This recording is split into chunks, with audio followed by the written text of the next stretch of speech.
cuando años posteriores de estar viviendo juntos. Ahí es cuando comienza la verdadera unión. Generalmente, la pareja de recién casados empieza, ¿qué es lo que empieza a afrontar? Una serie de perplejidades, vienen cuidados, las cargas, las responsabilidades. Desaparecen entonces allí de pronto esos aspectos románticos y esa imaginación que se tenía acerca de lo que era el matrimonio, que estaba revestido de mucho romanticismo y muchas cosas bellas, pero cuando empiezan las responsabilidades y las situaciones, ahí es cuando se da cuenta que es, y se pierde el romanticismo, ¿cierto? Maridos y mujeres aprenden entonces a conocerse como no lo habían hecho antes. No, no, como dicen algunas, no hemos mostrado la cara verdadera, ¿sí?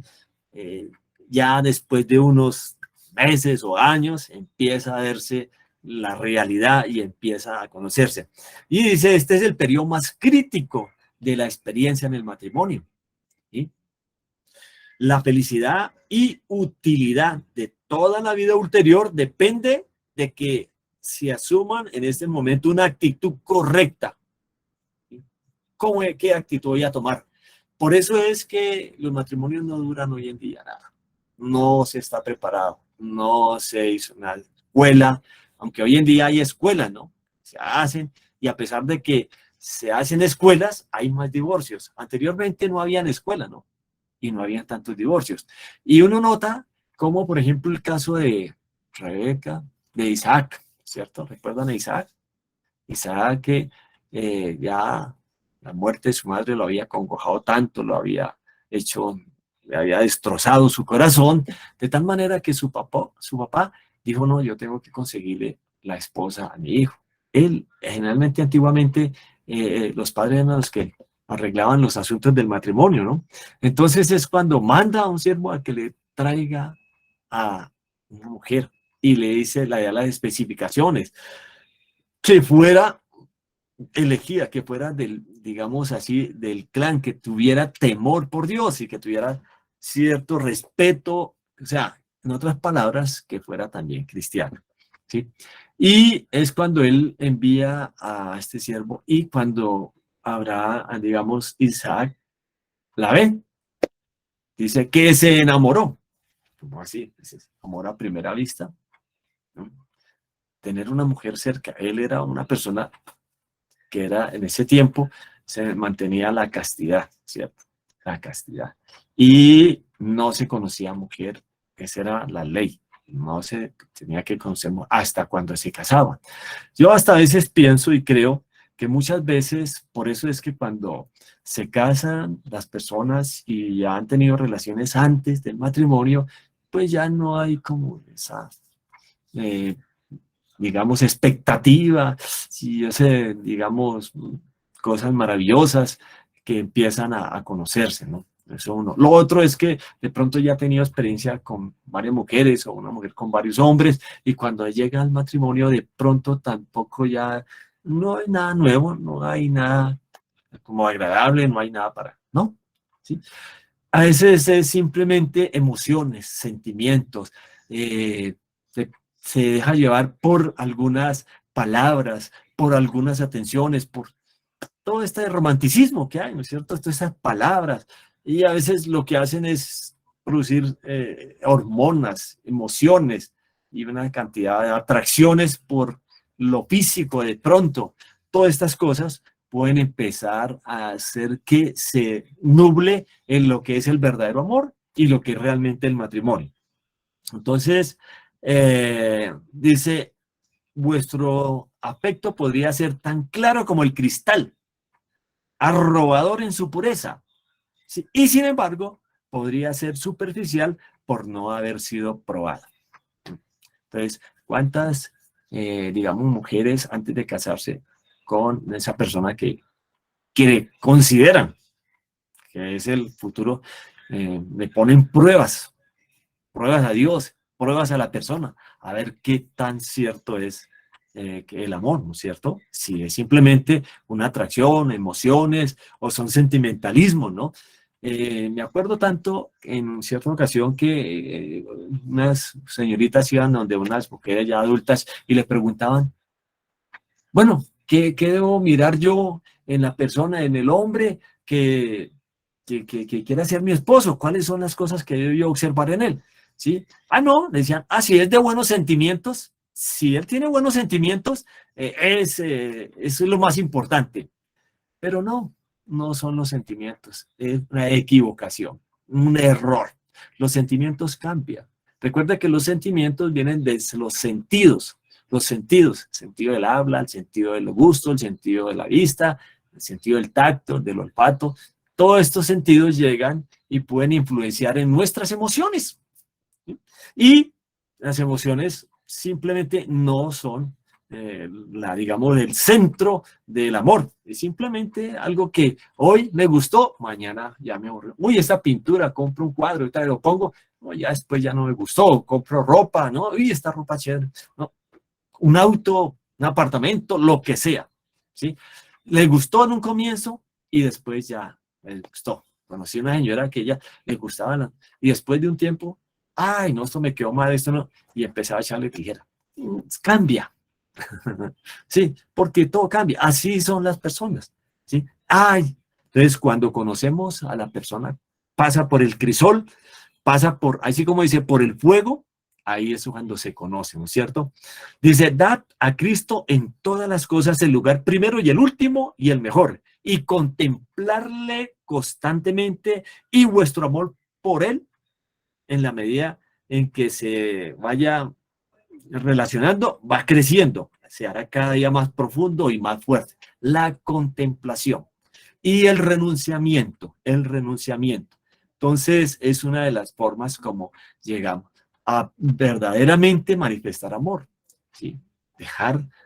Dejar todas aquellas, digamos, intenciones, culturas, todas aquellas costumbres que hemos adquirido y que hemos desarrollado, que pronto no encajan con la otra persona, pueden estarnos afectando, dice. Aunque se susciten dificultades, congojas, desalientos, no abriguen jamás el marido ni la mujer el pensamiento de que su unión es un error o es una decepción. Entonces, después de casar, no, carambas, si empezamos a pensar de esa manera, ¿cierto? Me equivoqué. Aquí yo cometí un error. Y empezamos a, así como dicen, a ese remordimiento. Él no era como yo pensé. Ella no era como yo pensé. Si empezamos a mirar eso, entonces lo que pasa es que eso va creciendo más. Lo que tenemos que hacer, dice, es resuelva cada uno el ser para el otro cuanto le sea posible. Hay que resolverse cada uno de ellos, hacer para el otro cuanto sea posible. Siga teniendo uno para con el otro y los miramientos que se tenían al principio. ¿Sí? No dejemos de ser corteses, amables, palabras amorosas, tiernas, todo aquello, ¿sí? Todo aquello, digamos, romanticismo, tratemos de no perderlo.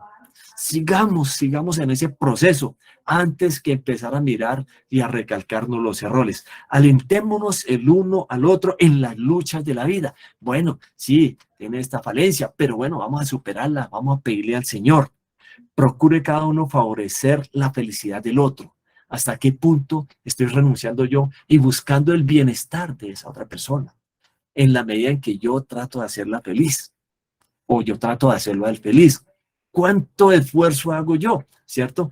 Haya entre ellos amor mutuo y sopórtense el uno al otro, porque todos cometemos errores y tenemos fallas y venimos de pronto con algunas características que pensamos que son naturales o que son normales o que no, y puede que nos estén afectando, porque es que la personalidad no se desarrolla así. ¿Saben? El matrimonio precisamente es donde allí empezamos a desarrollar nuestro verdadero carácter y personalidad. ¿Sí? Allá es donde se empieza, porque es la relación con una persona más estrecha. ¿Y cómo hacemos para poder tener esa relación estrecha y verdadera? Dice el verdadero perdón. dice, entre el casamiento, dice, perdón, dice, haya entre ellos amor mutuo y sopórtese el uno al otro. Entonces el casamiento, en vez de ser la terminación del amor, será más bien su verdadero comienzo. O sea, allí es, digamos, en el matrimonio, cuando nos casamos, es cuando empezamos a cultivar, a regar la semilla y a empezar a echar agüita, ¿sí? Y a cultivar. Y al comienzo puede empezar a salir la matica con espinas, salen abrojos, salen, digamos, maleza, que tenemos que empezar a quitarla, pero tenemos que abonar, abonar. En la vida del matrimonio hay que desarrollar eso, ¿sí? Bueno, esto lo doy no solamente para los matrimonios, sino para que ustedes también aconsejen, sean consejeros, ¿no es cierto? Dice, el calor de la verdadera amistad, el amor que une un corazón a otro, es sabor anticipado de los goces celestiales. Entonces, imagínense, usted aquí ha aprendido a ser cariñoso, amable, cortés, bondadoso con su pareja, ¿no? ¿Sabe? En el cielo vamos a desarrollar mejores cualidades, mejores, digamos así, capacidades para expresar el amor. Pero para eso tenemos que aprender la ley del renunciamiento, ¿sí? De todos mis anhelos, digamos, todas las cosas que a mí me gustan, que me agradan. Precisamente, si nosotros miramos la relación de Rebeca, Isaac, ¿cierto? Fue un matrimonio muy feliz al comienzo. Se amaban, se querían, pero cuando nacieron los hijos, resulta que ya ellos sabían quién era el primogénito, ¿no es cierto? Nacieron, fueron creciendo. ¿Qué pasó con el papá? ¿Se inclinó más por quién? Por Esaú. ¿Y por qué se inclinó él por Esaú? Ah, porque lo vio que era peleado, iba allá, cazaba, iba a enfrentar, digamos, el mundo con valentía y traía corderos y bueno, era aventurero y como que eso maravilló al papá. Pero llegaba a la casa y era de pronto un poquito descuidado en las cosas religiosas. Mientras que Esaú era más tranquilo, apacible, pero le gustaba mucho la relación con Dios, estar en el hogar, ayudar, participar en el hogar, ¿cierto? Y eso le agradó a la madre, porque buscaba más a Dios, le interesaban más las cosas espirituales que la aventura y por allá estar corriendo detrás de animales y pasando todas esas. Y ahí uno empezó a ver una diferencia. Después de que estaban unidos, empezó a partirse con los años. Y ahí es donde empieza a fracturarse, ¿sí? ¿Qué quiere decir esto? Que de pronto, con los años, los matrimonios pueden fracturarse y una de las causas pueden ser los hijos. En este caso, fueron los hijos, ¿no? Pueden haber otros factores económicos también, ¿sí? Que a veces porque reparte, porque gasta, sin consultar, porque toma decisiones sin consultar, todo eso puede llegar a fracturar. Pero la ley del renunciamiento es primero ella o primero él antes que yo. No siempre buscar, siempre yo primero, yo, ¿no es cierto? Y yo soy y estas son mis decisiones, ya. No, algunas decisiones, así sean de pronto que yo tome una decisión y que puede que esté pronto equivocada y la señora me dice, mire, esto está aquí.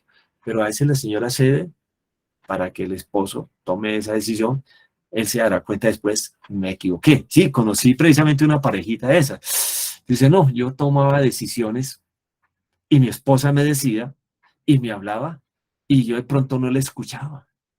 Y la embarrada, me iba mal, fracasaba. Y ella me decía, si ve, ¿por qué no me consultó? ¿Por qué no, o por qué no yo? ¿O por qué no quiso atender?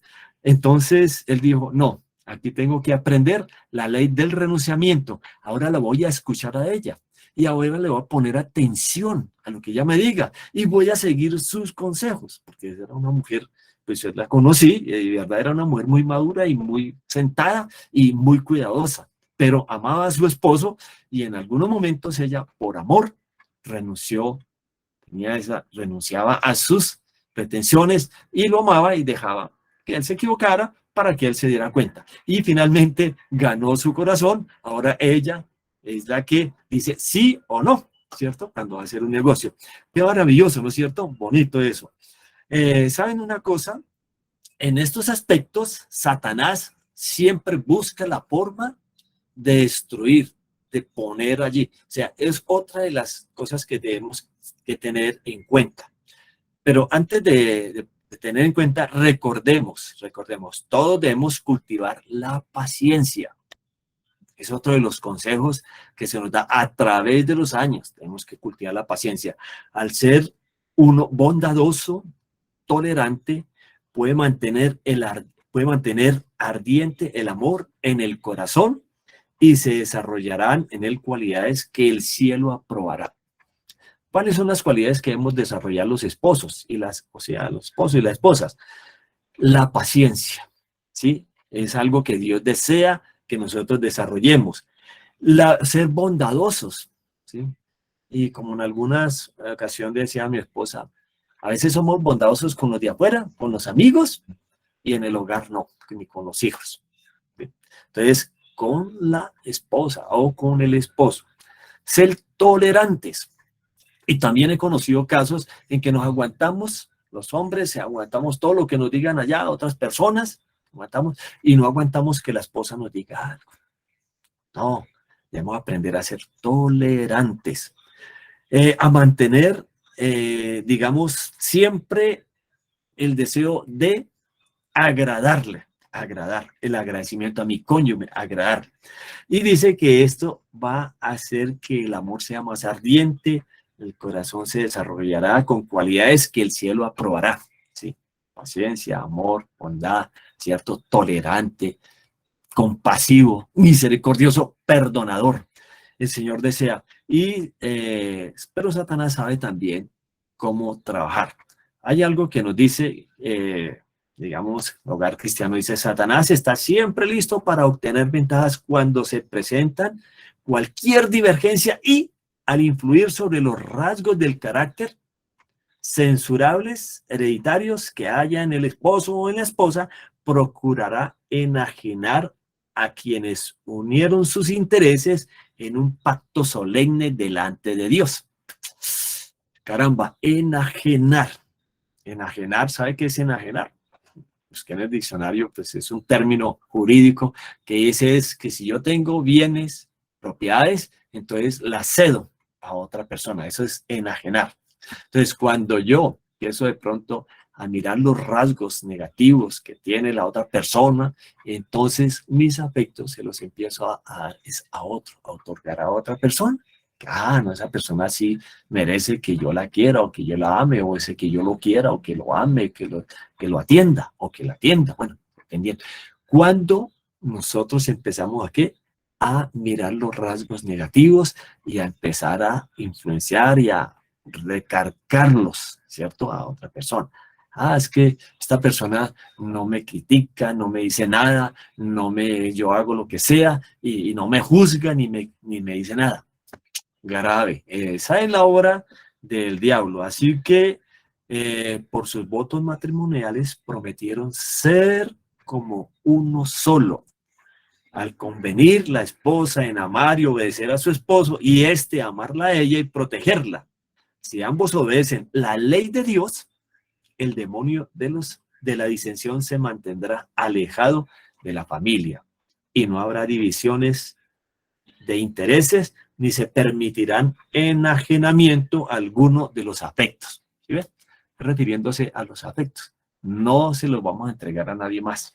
No los vamos a dar a nadie más. No vamos a atender a nadie más. Nada. Solamente los afectos son para el cónyuge, ¿cierto? No vamos a permitir, porque eso es lo que quiere Satanás. Y ha destruido muchos hogares así. No, esta no, o este no. No se merece que yo le quiera, no se merece que yo la quiera. ¿Sí? Así que, hermanos, se ha hecho delante de Dios un pacto solemne.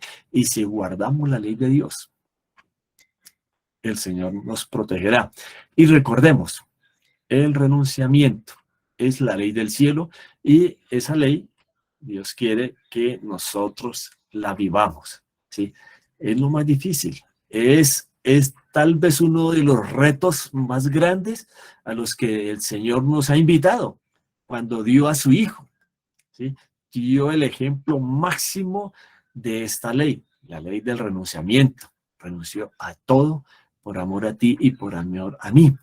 Y el Señor desea que yo aprenda esa lección. Y una manera que Dios nos permite aprenderlo es precisamente el matrimonio. En el matrimonio es donde tenemos que aprender eso. Si aprendemos esa ley en el matrimonio, hermanos, el cielo se va a gozar, ¿sí? Porque Cristo nos dio ese ejemplo, esa enseñanza, y esa es la que Dios quiere que nosotros lo desarrollemos y lo incorporemos y empezar a despojarme de mis intereses, ideas, ambiciones, gustos, ¿sí? Es eso, ¿cierto? Y la felicidad va a crecer y el amor verdadero va a empezar a crecer. Bien, esto era lo que queríamos compartir con mi esposita, no de pronto no alcanzó, pero importantísimo es que ojalá el Señor nos ayude y estar recordando y estar repasando y estar mirando estas cositas nos pueden ayudar a que seamos felices y en medio de todas las situaciones, de todos los obstáculos o los retos o las divergencias que hay en la vida, poder ser felices. ¡Qué felicidad! Ya alguien dio la vida por mí, ya alguien entregó por mí todo. Así que mis afectos, que son de Dios, Dios me los permite para que los comparta con ese ser que está a mi lado, que es mi cónyuge. Bueno, una bendición para todos. No sé si hay algún aporte, alguna pregunta, algún comentario. Me gustaría escucharlo. Si no, pues entonces vamos a orar y a terminar con la oración. ¿Está bien, hermanas? ¿Alguna pregunta, comentario, aportes?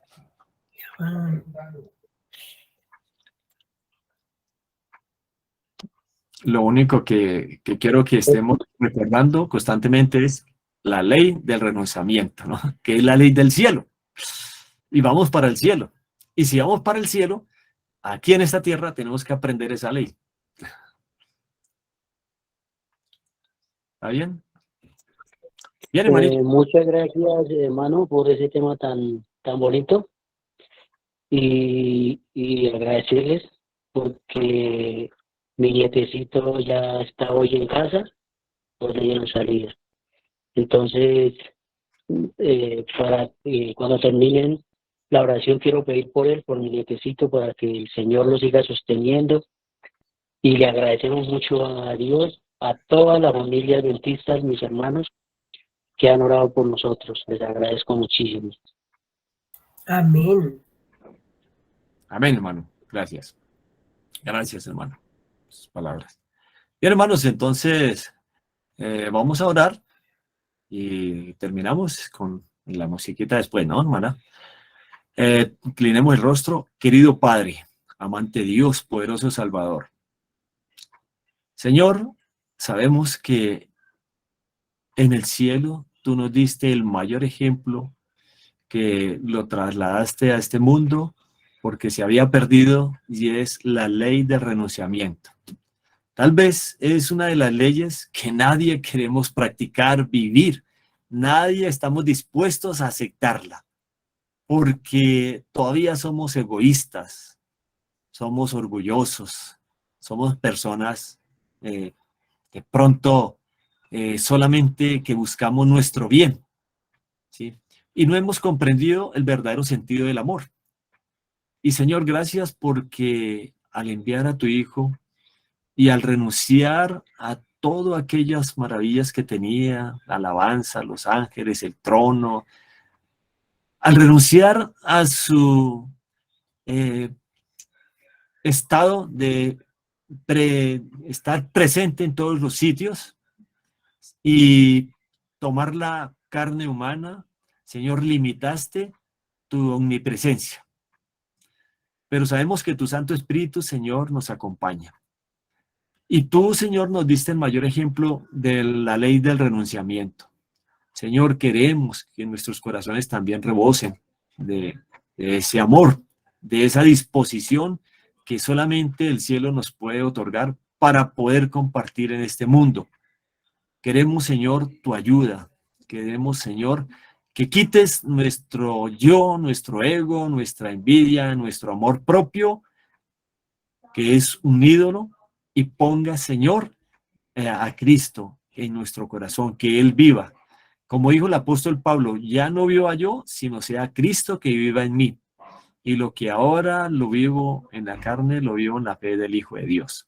Y por eso, Señor, tómanos, toma nuestro corazón, toma nuestra vida, toma, Señor, todo nuestro ser y utilízanos, Señor. Y ayúdanos que si hay cosas que nos gustan, nos agradan, nos hacen, Señor, alejar de ti por darle gusto a alguna cosa que tengamos, Señor, nos ayude a renunciar a ello, para que tú puedas obrar en nosotros. Gracias, Señor, por tu palabra y por tus consejos. Sabemos que el camino al cielo es angosto, ¿sí? Pero también sabemos que nos espera un gozo eterno. Por eso, Señor, prepáranos cada día para la eternidad. Y gracias, Señor, por tu palabra. Bendice, Señor, cada uno de nuestros hermanos, amigos. Ayúdales, Señor, y fortaléceles en su vida. Y fortalécenos, Señor, por favor, y no nos dejes caer y flaquear. Te agradecemos estas bendiciones por el amado nombre de Cristo Jesús, nuestro buen Salvador. Amén. Y amén. Amén. Bien, gracias. Hay algo que me recordó mi señora acá que quiero compartirlo, que se me estaba olvidando antes de despedirme. Me recordó una frase que está ahí en el Espíritu de Profecía. Recuerde que nada de la naturaleza vive para sí, ¿cierto? Los árboles, ¿cierto? Viven para dar frutos, para compartir, para producir oxígeno. Toda la tierra y todo lo que hay es para dar, ¿cierto? Los únicos que somos, los que queremos todo, somos nosotros, ¿no? Queremos todo para nosotros y no dar nada. Entonces, ahí la naturaleza también nos enseña esa hermosa lección.